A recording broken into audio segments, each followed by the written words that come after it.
Doug Karsch, Gator out sick today. Kang and Evan behind the glass. If I bet it today at 1:38, lots of football talk. We'll mix in some Red Wing stuff coming up here in a minute. Just so people who are just tuning in know what has been the tenor of the discussion. First of all, for Michigan and Michigan State, we're looking for the must. What is number one on their must-do list? Tomorrow, Michigan versus Iowa must. I went with protect Shea Patterson. As long as Shea Patterson is getting time in the pocket, I think he can be a very effective quarterback. But when the pocket starts to break down, I think Shea really struggles under those scenarios, and he could get better as the year goes on. But I think the difference between clean pocket Shea and breaking down pocket Shea is pretty dramatic. Michigan State must get Ohio State into an unfamiliar place. Close game, third quarter. The average halftime score is 35-3. Carlos Monarez, from the Detroit Free Press, ran a column today predicting the final 12 games of the Lions season, and was all said and done, he had them at 11-4-1. Is that what you're thinking? Are you thinking more? You thinking less? You thinking way less? Is 11-4-1 possible? Do you allow yourself to go there?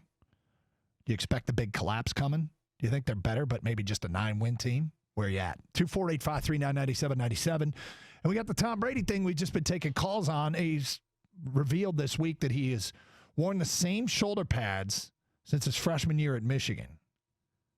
That was 1995. Same shoulder pads. What is a piece of sports equipment you've hung on to? Maybe even passed down from your dad or your uncle or your grandfather. But you're like, nope, this works for me. Works for me. Let's go to Jeff in Livonia on 97 on the ticket. Hi, Jeff. Hey, what's going on? How you doing? Good. I just want to say when I was 15, I got confirmed, and I took my confirmation money and bought a baseball glove. All right. And I still use it to play catch with my grandkids when they're 13 years old now. And how old are you right now, Jeff? 63. 63. So you've had this baseball glove for nearly 50 years. Yep. Good for you, man. It weighs a ton because it's soaked with glove-oleum and been restrung about 5 times, but still never found one I like better. What do your grandkids think of it? They love it, actually. They want to use it. I won't let them. Really? Yeah. They think it's great. You got to let them use it, man. Oh, I do. They want to take it all. I'm like, no, it's not leaving the house, but you can play catch with me anytime you want. You got to let those kids wear it in a game. Take that. I might do that when he plays. Yeah, he's going to play next year. He says he's got a heck of an arm, so I hope he does play. But, I like it. Good for you. Yeah, it's fun. Jeff, thank you for sharing. Oh, my pleasure. Have a good day, guys. Here's what's coming in. I've been wearing the same pair of underwear for 3 days. Signed, Gator.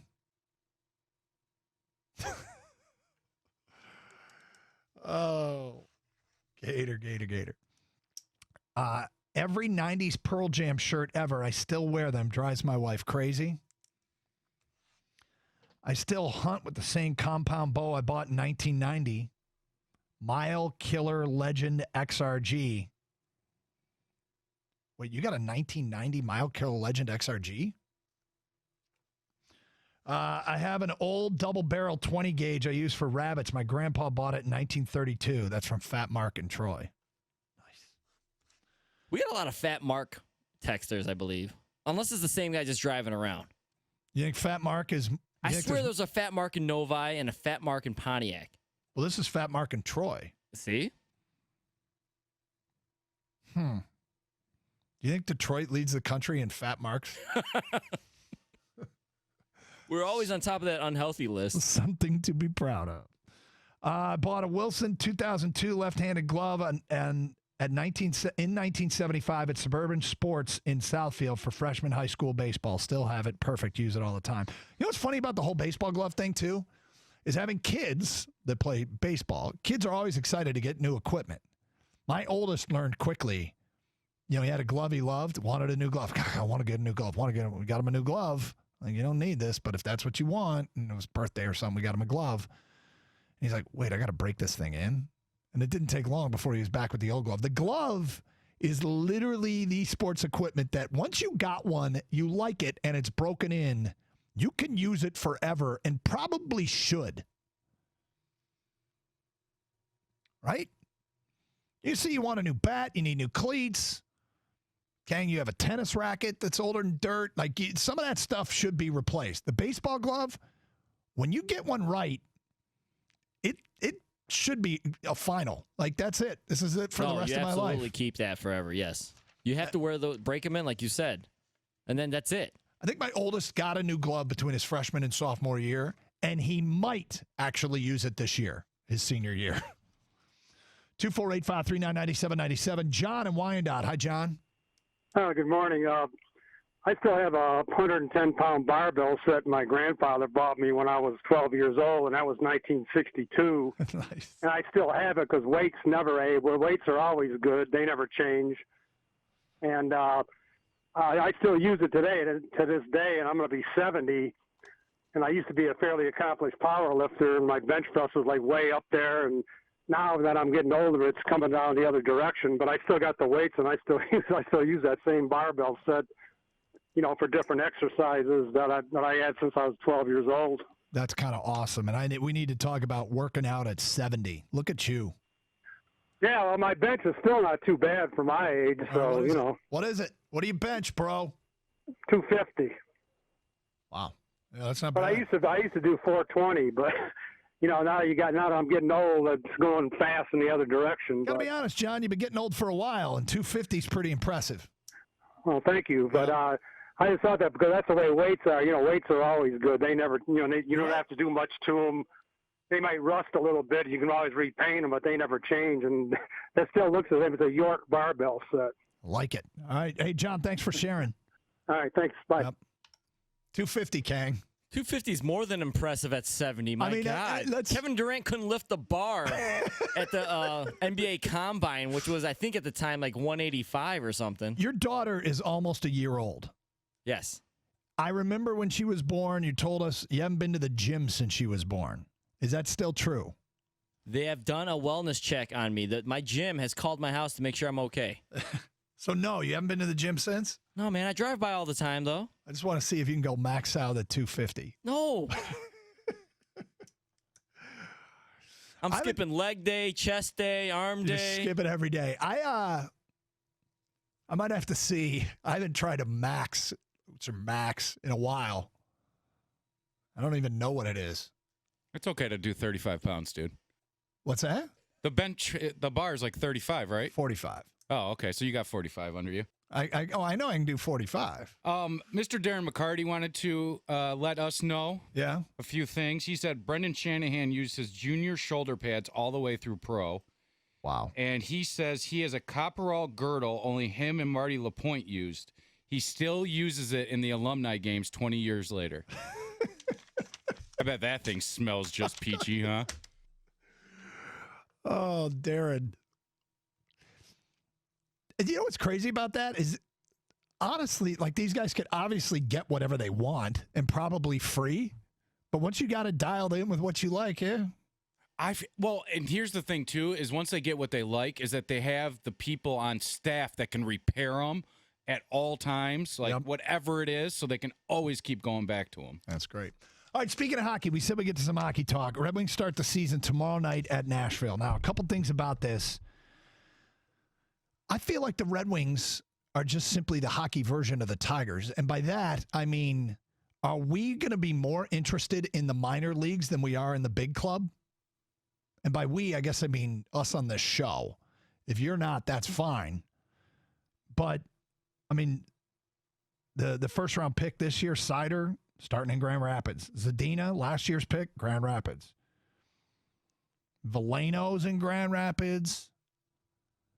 Rasmussen's in Grand Rapids. I hope not, Doug. I hope the current, like, the pro squad gives us something to look forward to. I can't go through another sports season of just not caring during the regular season, because that's what happened with the Tigers. Well, it's not necessary that you don't care. It's just literally like you've got a calendar in front of you and you're just checking days. Like, we got to get through the next, and I hate to say this, I'm going to throw this out there, but like 720 days. What is 730 days 2 years from now? And then we can start paying attention. So it's like, just check a day, just cross another day off the calendar, because we're just counting until these teams should be competitive again. But I have a strange feeling that when Gator comes back, we'll be talking about some topic, and Gator's going to do what he does with the Tigers. You see what happened last night in Grand Rapids? No, I didn't. Evgeny Svechnikov had 2 goals, both assisted from Zadina. And we'll be talking more Grand Rapids, and we will regular Detroit Red Wings. Or mentions. It might be. I mean, we'll take it wherever. If the Red Wings turn out to be worth zeroing in on, and I bet trade deadline's going to be interesting because they're still an organization that's ripe to get plucked. Jimmy Howard may be traded. There's the Mantha rumors that I don't know when they started or where they even started, but seem to pop up every once in a while. But you ready for some bold-ass predictions? Let's do it, man. All right, here's my first bold-ass prediction. Grand Rapids will have more fans attending their games up until Christmas. Van Randel holds 11,000. Little Caesars Arena holds 19,515. What do you got? I hope that's not true. Yeah, but it might be. All right, the Red Wings will trade Anthony Mantha, and Gator will show his displeasure by standing outside Little Caesars Arena in nothing but an Anthony Mantha jersey until Steve Yzerman personally apologizes to him or agrees to take his dog Lois off his hands. That's about right. By Christmas, all that young Grand Rapids talent will be in Detroit. Speaking of the Pistons, this is bold, Doug. All right. The Pistons and the Red Wings will have a playoff game on the same day in 2020. Now, the NHL season ends a week earlier than the NBA season. Yeah. So the Red Wings are going to have to push this a little bit by not only making the playoffs, but not getting swept and maybe getting into that second round. I think you've crossed the line. I think you've got a dumbass prediction, not bold-ass prediction, but okay. All right, and the Wings will trade Mantha and Jimmy Howard for a huge package of prospects at the trade deadline. My last one is Andre Athanasiou will be the Wings' lone all-star this year.